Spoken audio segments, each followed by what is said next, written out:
নতুন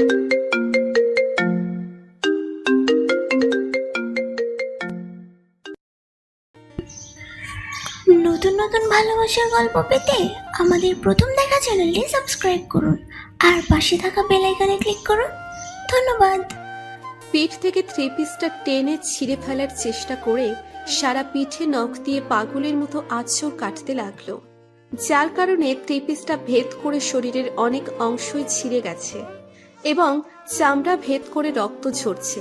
তারপর পিঠ থেকে থ্রি পিসটা সরাতে ব্যর্থ হলে আমাকে ধাক্কা দিয়ে বিছানায় ফেলে দিল। তারপর নিচের হাত চূড়া দিয়ে আমার হাত বিছানার সাথে চেপে ধরে আমার পেটে নিচের দাঁত বসিয়ে কামড়াতে লাগলো। তার এক একটা কামড় যেন আমার কলিজা ছেদ করে বের হচ্ছে। আমি চড়ে চড়ে চিৎকার দিয়ে তাকে সরাতে চেষ্টা করছি, কিন্তু তার শক্তির কাছে আমি কিছুতেই পেরে উঠছি না, আর চোখ দিয়ে অঝরে পানি পড়ছে। নিশান বলল, একদম আমার সামনে ন্যাকা কাটবি না। আমি ছুঁয়ে দিলে তোর ভাল লাগে না, তাই না? আমার ছোঁয়া তোর অসহ্য লাগে, কিন্তু ওই আরিয়ান তোকে ছুঁয়ে দিলে তোর খুব মজা লাগে, তাই না? আপনার কোথাও ভুল হচ্ছে। আমার থ্রি পিসে চুস পড়ে গিয়েছিল আরিয়ান ভাইয়ার সাথে ধাক্কা লেগে, তাই উনি তা পরিষ্কার করে দিচ্ছিলেন। চুপ। নীলেশ, আমাকে একদম মিথ্যে কথা বলবি না। কই দেখি কোথায় কোথায় হাত দিয়েছিল বলে পাগলের মতো সারা শরীরে আঁচড় কাটতে লাগলো। আমি চিৎকার দিয়ে কান্না করতে লাগলাম। আমি নীলাশা খান, এইবার ইন্টার ফার্স্ট ইয়ারে পড়ি, বাবা মায়ের একমাত্র আদরের মেয়ে। আর যে আমার সাথে অসভ্যতামি করছিল ওটা আমার মামাতো ভাই নিশান খান, এইবার অনার্স ফোর্থ ইয়ারে পড়ে। আমরা মূলত আমার মামাতো বোন দিশার জন্মদিন উপলক্ষে এখানে এসেছি। আজ দিশার জন্মদিন ছিল, সবকিছু ভালোভাবেই চলছিল। হঠাৎ নিশান ভাইয়ার বন্ধু আরিয়ান ভাইয়ার সাথে আমার ধাক্কা লেগে তার হাতের জুসের গ্লাসটি আমার থ্রি পিসের ওপর পড়ে। আরে তোমার ড্রেসটা তো খারাপ হয়ে গেল। সরি, আমি বুঝতে পারিনি, এখনই ঠিক করে দিচ্ছি। থাক, লাগবে না ভাইয়া, আমি ড্রেসটা চেঞ্জ করে নিচ্ছি। তারপর দ্রুত দিশার রুমে চেঞ্জ করতে চলে এলাম, কিন্তু হঠাৎ রুমে নিশান ভাইয়া ঢুকে দরজাটা লাগিয়ে দিল। তার চোখ মুখ লাল হয়ে আছে, ঠোঁটজোড়া কাঁপছে, তাকে অনেক হিংস্র লাগছে। যদিও আমি মামার বাড়িতে খুব একটা আসি না, আর আসলেও কেন জানি না নিশান ভাইয়া আমাকে ইগনোর করেন, কথাও বলেন না। আমি মামার বাড়ি আসলে উনি সারা দিন নিচের রুম থেকে বের হন না, তাই আমি ঠিক বুঝতে পেরেছিলাম আমার আশাতে নিশান ভাইয়া অনেক বিরক্ত হন। তাই যেটুকু আসতাম সেটাও বন্ধ করে দিয়েছিলাম, তাই অতটা তাকে চিনি না। আমি অবাক চোখে তার দিকে চেয়ে আছি। যে মানুষটা আমাকে না দেখার জন্য আমি আসলে রুম থেকে বের হতো না, সে আমার রুমে কেমন কি ভেবে পাচ্ছিলাম না। তাকে কোনো কিছু জিজ্ঞেস করতে যাব তার আগেই যা ঘটলো তা তো আপনারা জানেনই। নিশান ভাইয়া বিছানা থেকে উঠে বলতে লাগলো, তোকে যেন আর ওই আরিয়ানের সাথে টলাডলি করতে না দেখে, না হলে কতটা খারাপ হয়ে যাবে তা তুই কল্পনা করতে পারবি না। আজকে তোর সাথে যা যা হয়েছে সেটা যেন কেউ না জানতে পারে। চিৎকার দিয়ে বলে সে দ্রুত রুম থেকে বের হয়ে গেল। আমি বিছানার চাদরটা শরীরে ঢেকে নিয়ে জোরে জোরে চিৎকার দিয়ে কান্না করতে লাগলাম। কান্না করার কারণে চোখ মুখ জ্বালা করছে আর বড় বড় হেঁচকি উঠছে। জন্মদিন হওয়ার কারণে নিচে সাউন্ড বক্স বাজছে, যার কারণে কেউ হয়তো আমার কান্নার শব্দ শুনতেই পাচ্ছে না। অনেকক্ষণ টানা কান্না করে বিছানার চাদরটা শরীরে জড়িয়ে রেখেই ওয়াশরুমে চলে গেল।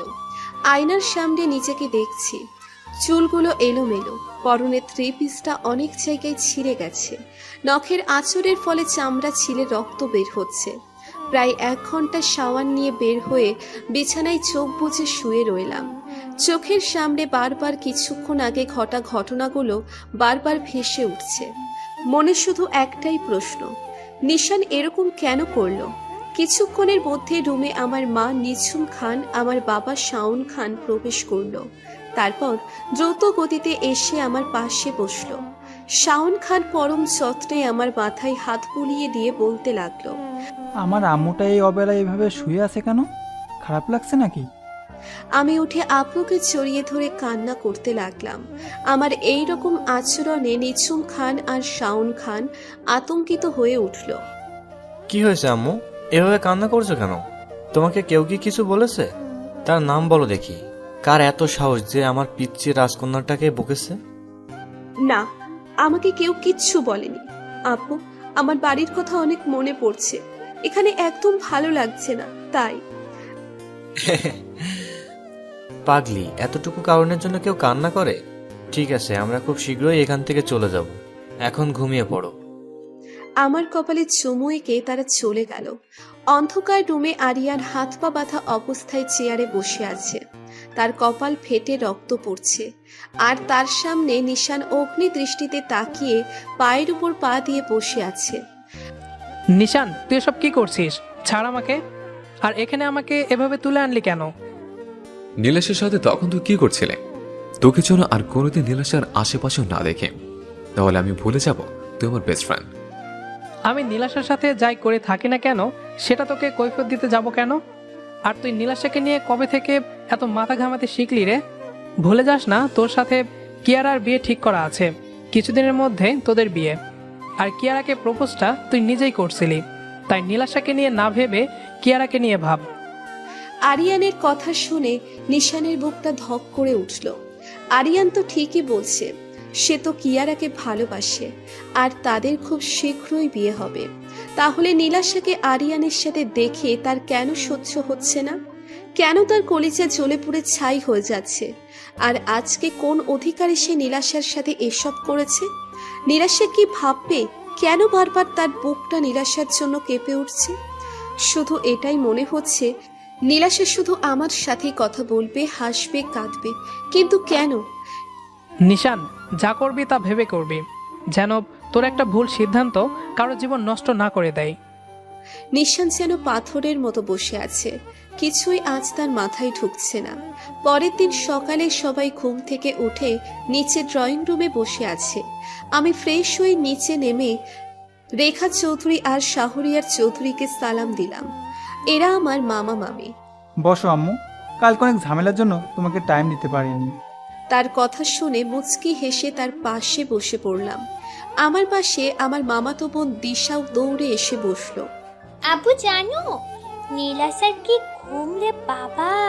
আমি কালকে রাতে কত করে ডাকলাম, তবুও ঘুম থেকে উঠতেই পারিনি।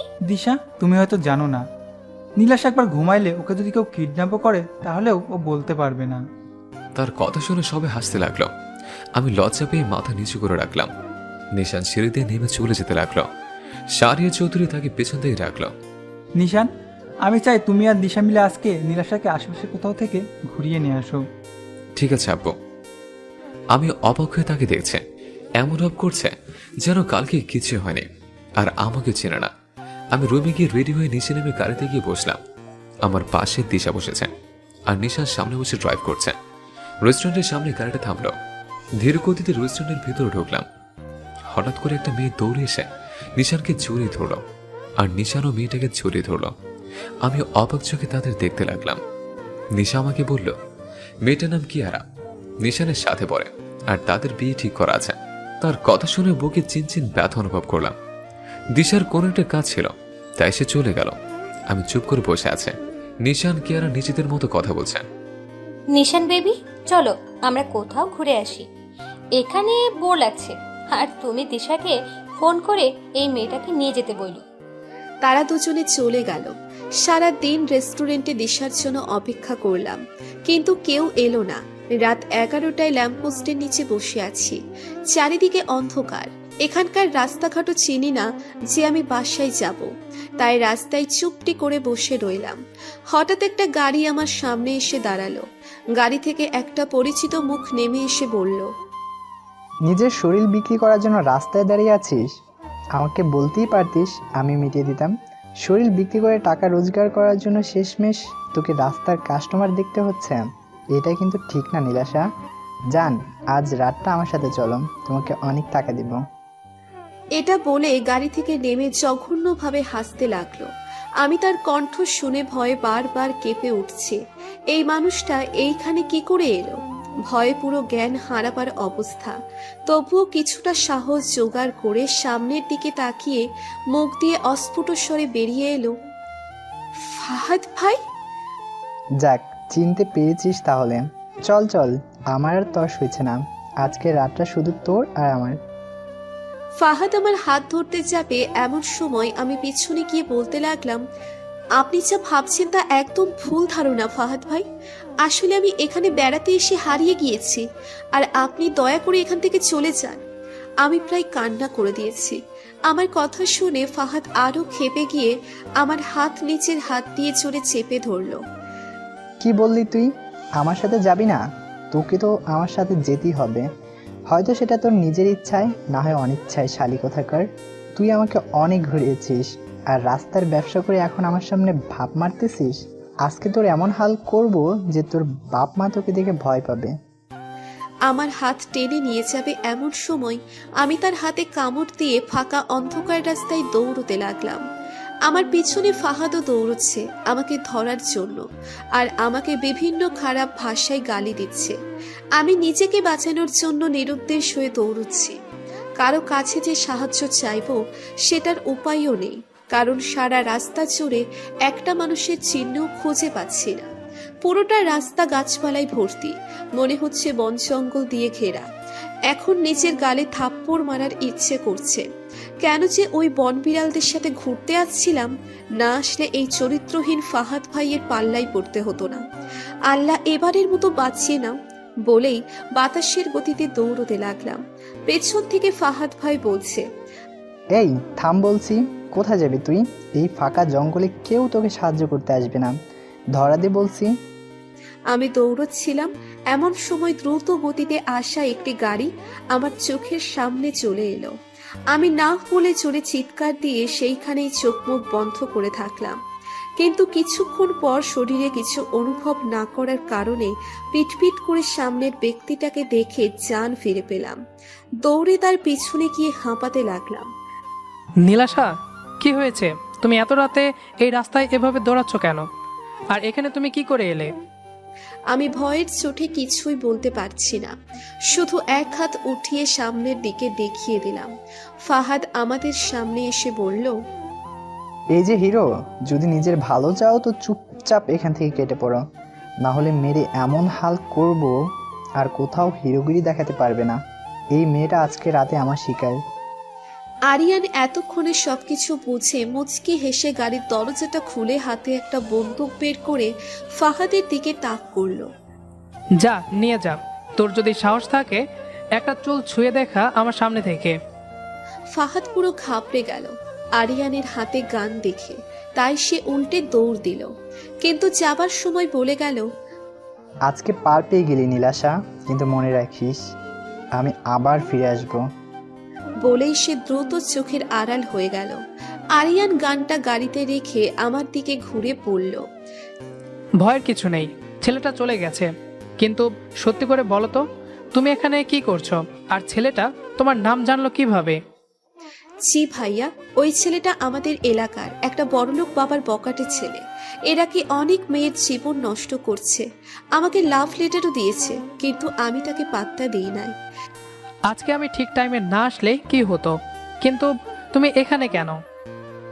নিশান ভাইয়া দিশার সাথে ঘুরতে এসেছিলাম, তারপর রেস্টুরেন্টের সব কথা তাকে খুলে বললাম। এটা শোনার পর আরিয়ান ভাইয়া অনেক রেগে গেলেন। নিশান এতটা দায়িত্বহীন কেন? আমি না এলে কি হয়ে যেত তোমার সাথে? এইটুকু কোনো সেন্স নেই? একটা অচেনা মেয়েকে হোটেলে একাই বসিয়ে রেখে নিজে গার্লফ্রেন্ডের সাথে ঘুরতে গিয়েছে। আজকে কোনো দুর্ঘটনা হয়ে গেলে এটার ক্ষতিপূরণ দিতে পারতো।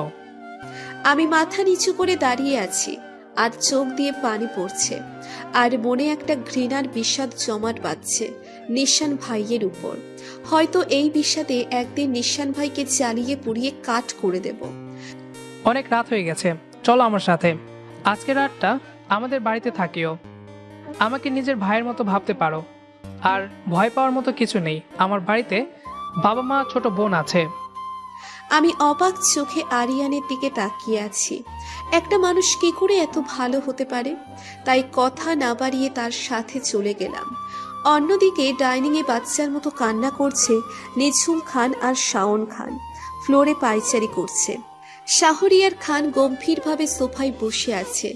সবারই মাথায় একটাই চিন্তা, নীলাশা কোথায়? দিশা মাথা নিচু করে দাঁড়িয়ে আছে। মুখ চোখ দেখে বোঝা যাচ্ছে বেচারি অনেক গালি খেয়েছে। রাত 1টায় নিশান বাড়ির মধ্যে প্রবেশ করলো। আব্বু, তোমরা সব এখানে দাঁড়িয়ে কি করছো? ঘুমোনি এখনো? আর কিছু বলার সুযোগ না দিয়ে শাহরিয়ার চৌধুরী ঠাস করে তার গালে চড় বসিয়ে দিল। গালে হাত দিয়ে হতভম্বে হয়ে তাকিয়ে রইল নিশান। অবাক হওয়ারই কথা, এই প্রথম তাকে কেউ মারল। নিশান, তুমি কোথায় ছিলে? আর নীলাশা কোথায়? এটা শুনে নিশান যেন আকাশ থেকে পড়ল। তার আর বুঝতে বাকি রইল না যে নীলাশা এখনো বাসায় আসেনি। তাকে ড্রপ করার কথা ছিল তো, কিন্তু তাকে কিয়ারা এত বিজি করে রাখছিল যে এটা তার মনেই ছিল না। অজান্তেই নিশানের বুকটা কেঁপে উঠল, কিন্তু কেন, এটা হয়তো তার অজানা। নিশান দৌড়ে গাড়িতে বসে ফুল স্পিডে গাড়িটা চালিয়ে সেই হোটেলের সামনে এলো, কিন্তু হোটেলে বন্ধ ছিল। তন্ন তন্ন করে আশপাশের সব জায়গা দেখতে লাগলো। আজ যেন অদৃশ্য এক হারানোর ভয় তাকে কুড়ে কুড়ে খাচ্ছিল। শুধু একটা কথাই তার মাথায় ঘুরছিল, সেটা হলো নীলাশা। হাঁটতে হাঁটতে সেই স্থানে এলো যেখানে ফাহাদ নীলাশার হাত ধরেছিল, যার ফলে কয়েকটা কাচের চুড়ি ভেঙে পড়ে আছে। নিশান দ্রুত চুড়িগুলো হাতে নিয়ে ভালো করে পর্যবেক্ষণ করে শিওর হলো এগুলো নীলাশার চুড়ি। কিন্তু চুড়ি এখানে পড়ে আছে, তাহলে নীলাশা কোথায়? নিশান মাটিতে হাঁটু গেড়ে বসে চিৎকার দিতে লাগলো। নীলাশা, কোথায় তুই? তার চিৎকারের প্রতিধ্বনি চারপাশে বাজতে লাগলো। যে রাত 4টেই অনেক খোঁজাখুঁজি করে বাসায় ফিরল, বাড়ির প্রতিটা মানুষ একটুও ঘুমাতে পারেনি। আর নিশান নিজের অবস্থা পুরো পাগলের মতো করে ফেলেছে। চোখ দুটি লাল লাল আর চুলগুলি এলোমেলো, শার্টের বোতাম খোলা, প্যান্টে ধুলা লেগে আছে। সারা বাড়িতে থমথম নীরবতা বিরাজ করছে। হঠাৎ নিশানের ফোন বেজে উঠল। নীলাশা আমাদের বাড়িতে আছে। আর কিছু বলতে যাবে তার আগেই নিশান ফোনটা আছাড় মেরে ভেঙে ফেলে দ্রুত গাড়ি নিয়ে আরিয়ানের বাড়িতে চলে গেল। কলিং বেল বাজছে। আরিয়ান ফ্রেশ হতে গেছে আর সবাই হয়তো ঘুমাচ্ছে। এটা দেখে নীলাশা দরজা খুলে দিল। সাথে সাথে দ্রুত কেউ একজন ভিতরে এসে তাকে দেওয়ালের সাথে চেপে ধরল। সারাটা রাত আরিয়ানের সাথে ফষ্টি নষ্ট করেছিস। 2 দিন পর তো আরিয়ানের বাচ্চা তোর পেটেও ধরবে। বাজে মেয়ে একটা। তোর এতই যখন শরীরে জ্বালা ছিল যে তা মেটাতে রাতের অন্ধকারে আরিয়ানের কাছে চলে যেতে হলো। আরিয়ানের থেকে তো আমাকে বলতে পারতিস, আমি মিটিয়ে দিতাম। অবশ্য তোর মতো জঘন্য মেয়ের কাছ থেকে এর থেকে কি আশা করা যায়? রাস্তার মেয়েদের তো স্বভাব এরকমই থাকে। নিশান আমার দেওয়ালের সাথে শক্ত করে চেপে ধরে কথাগুলো বলল। আমি বেকুবের মতো তার দিকে চেয়ে আছি। নিশানের একটা হাত দিয়ে আমার কপালে আসা কিছু অবাধ্য চুল সরিয়ে দিবে এমন সময় ধাক্কা দিয়ে তাকে নিজের কাছ থেকে আলাদা করলাম।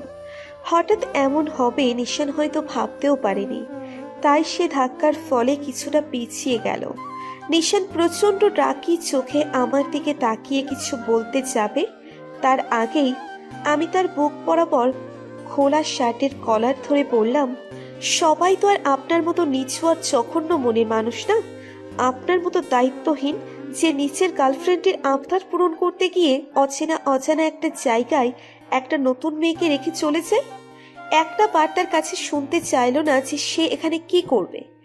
একা একা সেটা না হয় বাদই দিলাম, কিন্তু সারাদিন পার হওয়ার পরও রাত 12টা পর্যন্ত যদি কথা দিয়ে নিতে না আসে, তাহলে একটা বার ভাবলো না এত রাতে একটা নির্জন জায়গায় অনায়াসে কোনো বিপদ হয়ে যেতে পারে?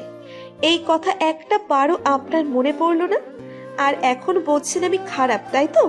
আরে কাল রাতে যদি ঠিক সময়ে আরিয়ান ভাইয়ার দেখা না পেতাম, তাহলে এতক্ষণে হয়তো আমার আব্বু আম্মুর কাছে আমার লাশটা চলে যেত।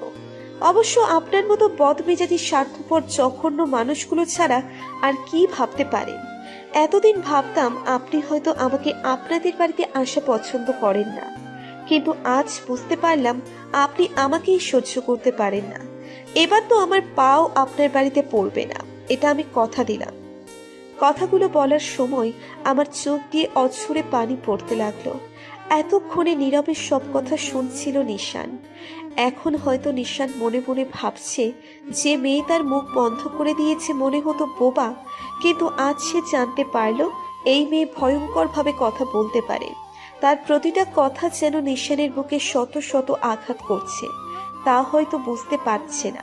পিছন থেকে আরিয়ান বলে উঠল, তুই জানিস কাল কত বড় বিপদ হয়ে যেত। আর তুই এত দায়িত্বহীন কবে থেকে হলি রে নিশান?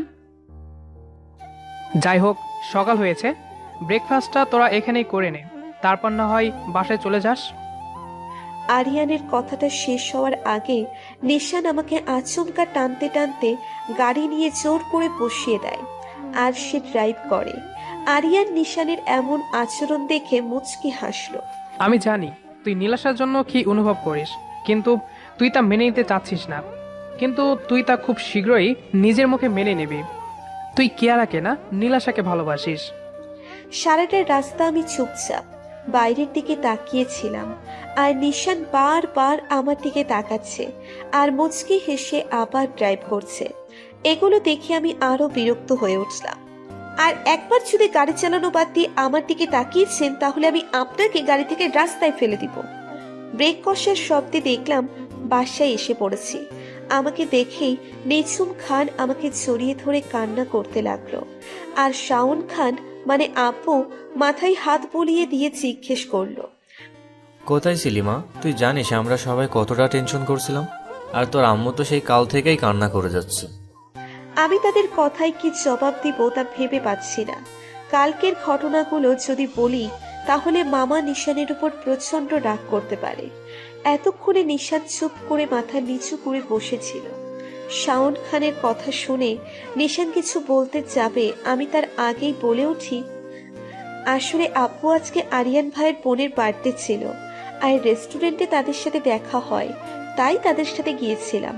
আর আমার তো ফোন নেই, তাই তোমাদের জানাতে পারিনি। কিন্তু আমি আরিয়ান ভাইয়ার নাম্বার থেকে ফোন দিতে চেয়েছিলাম, পরে আর মনে ছিল না। সরি আব্বু, কান ধরছি, আর ভুল হবে না। এই মেয়ে, তুমি কি এখনো ছোট আছো নাকি?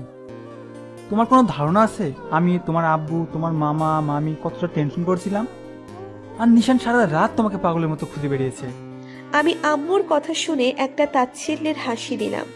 সেটা সবার নজরে এড়ালেও নিশানের চোখে ঠিকই ধরা পড়ল, আর নিশান বুঝতে পারল তাকে বাঁচানোর জন্য আমি এসব মিথ্যা কথা বলছি। সে যেন অবাকের চরম সীমায় পৌঁছল।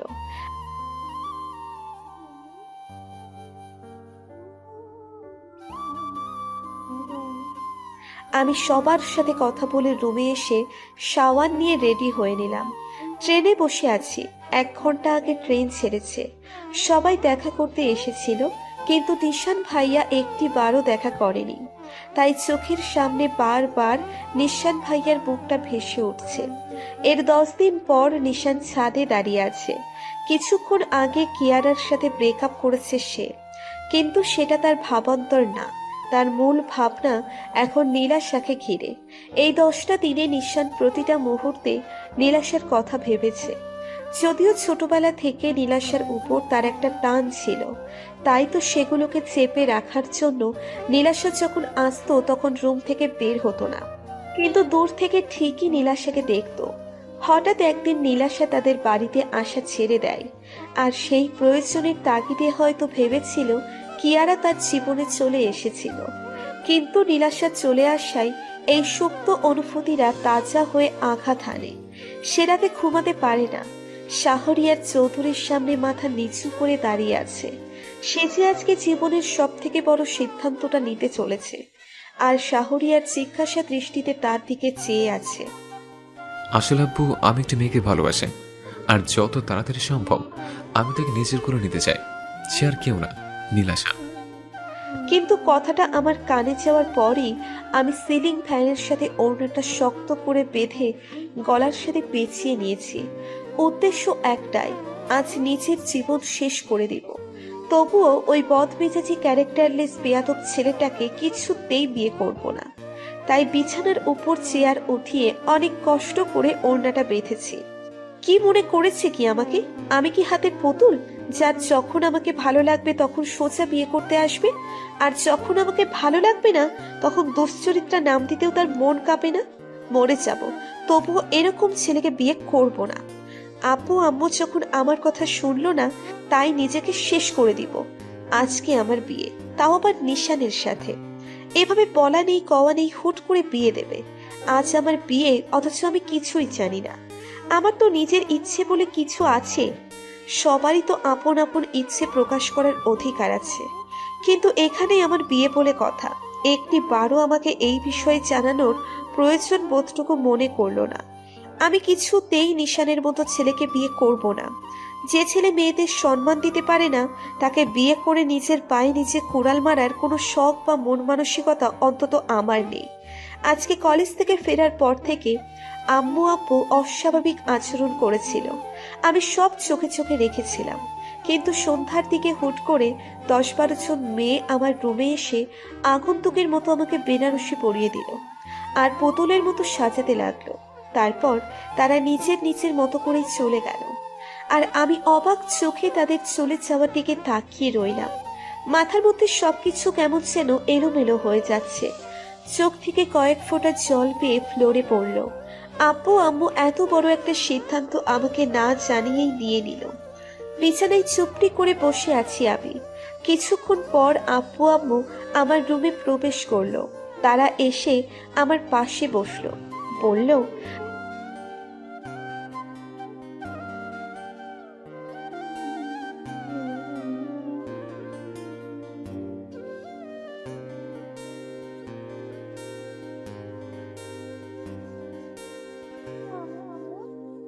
মাথায় হাত বুলিয়ে কথাগুলো বলল আব্বু।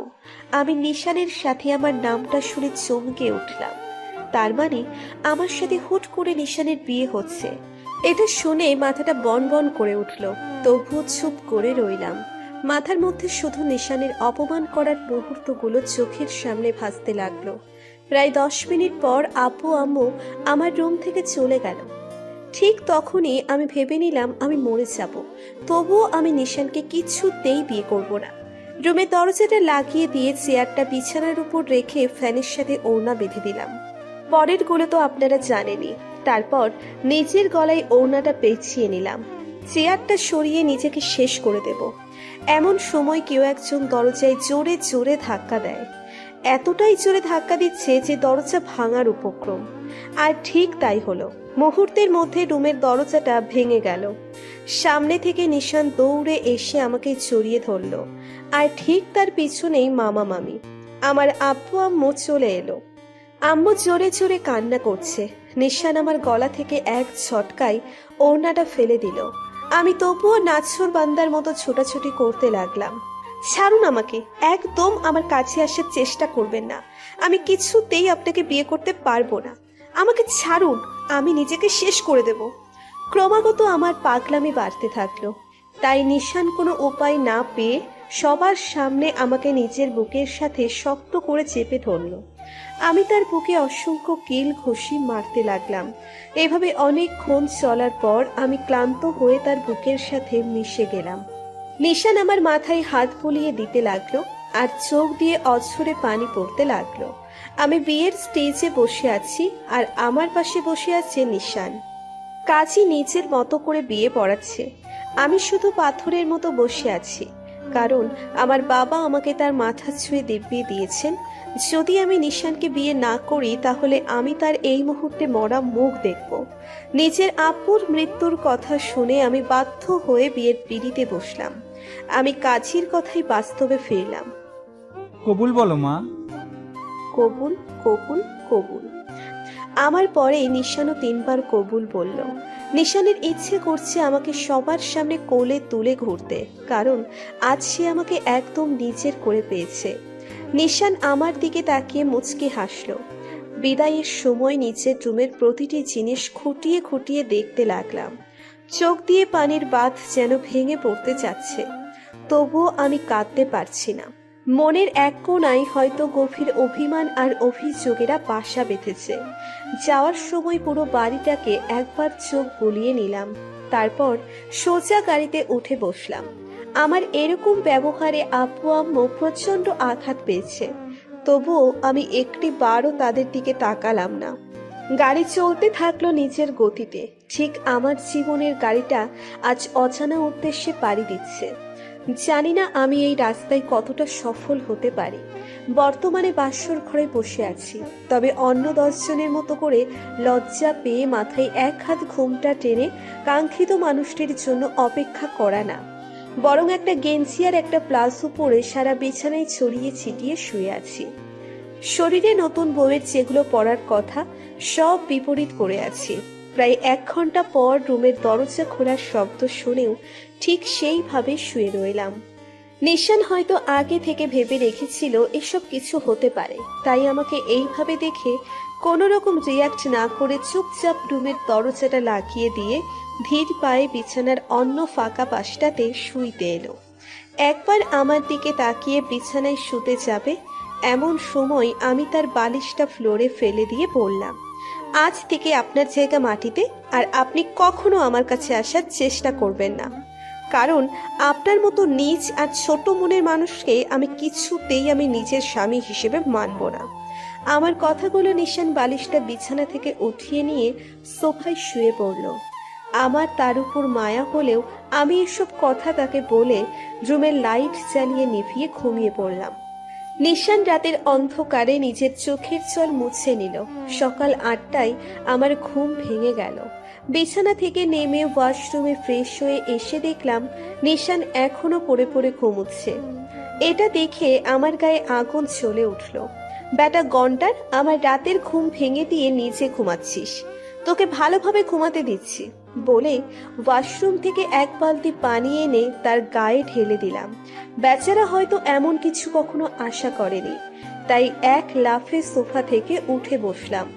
আমি তার এরকম ব্যবহার দেখে খিলখিলিয়ে হাসতে লাগলাম। তারপর সেখান থেকে চলে গেলাম, আর নিশান অবাক চোখে আমার দিকে চেয়ে সবকিছু। নতুন নতুন ভালোবাসার গল্প পেতে আমাদের প্রথম দেখা চ্যানেলটি সাবস্ক্রাইব করুন আর পাশে থাকা বেল আইকনে ক্লিক করুন। ধন্যবাদ। কিছু বোঝার চেষ্টা করতে লাগলো। এভাবে দিন কাটতে থাকলো। যত দিন যেতে লাগলো আমার অত্যাচার আরো বাড়তে লাগলো। এই যেমন খাবারে বেশি ঝাল দেওয়া, তার শাওয়ার নেওয়ার সময় পানি বন্ধ করে দেওয়া, কিন্তু তবুও সে আমাকে একটা গালিও দেয়নি। দিন শেষে রাতে যখন ঘুমের ভান করে শুয়ে থাকতাম, তখন সে কাছে এসে আমার কপালে ঠোঁট ছুঁয়ে চলে যেত। কোনো দিন আমার উপর নিজের অধিকার চাপাতে আসেনি। ধীরে ধীরে তার এসব ভালো লাগতে লাগলো। এক সময় বুঝতে পারলাম আমিও তাকে ভালোবেসে ফেলেছি। তাই আজ তাকে নিজের করে নেব বলে তার থেকে লুকিয়ে সারাটা রুম সেই প্রথম রাতের মতো সাজিয়েছি। লাল টকটকে শাড়ি পরেছি, অনেক সুন্দর করে নিজেকে সাজিয়েছি। রাত 10টায় নিশান রুমে ঢুকলো। সারাটা রুম অন্ধকার দেখে দ্রুত রুমের লাইট জ্বালিয়ে যা দেখলো, তাতে তার হার্টবিট 100 গুণ বেড়ে গেল। তার সামনে আমি আবেদনময়ী হয়ে দাঁড়িয়ে আছি। আজ থেকে আমি নিজেকে আপনার ছন্দে সাজাতে চাই, আপনি কি আমাকে কাছে টেনে নেবেন? নিশান আমাকে কোলে নিয়ে বিছানায় শুইয়ে দিয়ে কপালে আলতো করে একটা চুমু এঁকে তার 2 হাত দিয়ে আমার গাল আলতো করে ধরে বলল, তুই আমার এমন একটা নেশা যেটা থেকে আমাকে কেউ সারা জীবনও ছাড়াতে পারবে না। ভালোবাসি তোকে, তাই তো আমার সবসময় এটাই মনে হয় ভালোবাসার নেশা তুই।